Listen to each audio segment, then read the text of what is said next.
À chaque jour, au commencement de notre assemblée plénière, nous accueillons l'évangéliaire, qui est pour nous, bien sûr, un grand symbole de la présence du Christ au milieu de nous. Et dans la prière, nous demandons l'assistance de son Esprit Saint afin qu'il nous guide durant nos échanges et discussions.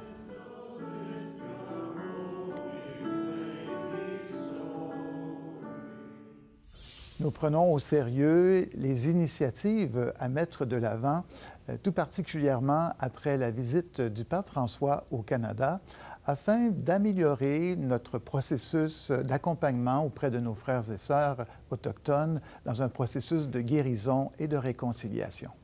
La chose que je dois dire d'emblée, c'est que ce qui est manifeste, c'est que les évêques demeurent tous engagés, l'ensemble de la conférence, à travailler, à faire les efforts qui doivent être faits pour continuer à marcher étape par étape avec nos frères et sœurs autochtones et à améliorer les relations pour la réconciliation et pour un futur d'espérance aussi. Nous avons eu, donc ça nous a été présenté aussi, c'est qu'on est en train de travailler très fort pour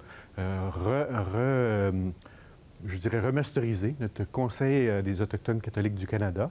Alors, nous avons des représentants de différentes provinces, différentes régions, différentes nations, différentes situations, et on s'est réunis pour une première fois cet été à Saskatoon, et c'est très intéressant, c'est très dynamique. La deuxième session de l'Assemblée du Synode aura lieu du 2 octobre au 27, et 4 évêques du Canada vont participer, ainsi que 4 autres délégués. Et nous sommes très intéressés à écouter un de nos confrères évêques afin qu'il nous présente un peu ses intuitions, mais aussi ses attentes à l'égard de cette Assemblée. Avec Monseigneur McGrattan, j'ai présenté un peu la démarche vers la deuxième session. Alors que Monseigneur McGrattan a présenté davantage ce qui s'est déroulé, la première session jusqu'au rapport synthèse qui a été publié en février. Et moi, je suis reparti de là pour rappeler que tous les diocèses ont été à nouveau consultés sur la question comment allons-nous être une Église synodale en mission. Et chaque diocèse ensuite a envoyé une synthèse à sa région et il a été réalisé une grande synthèse nationale qui, elle, a été envoyée à Rome.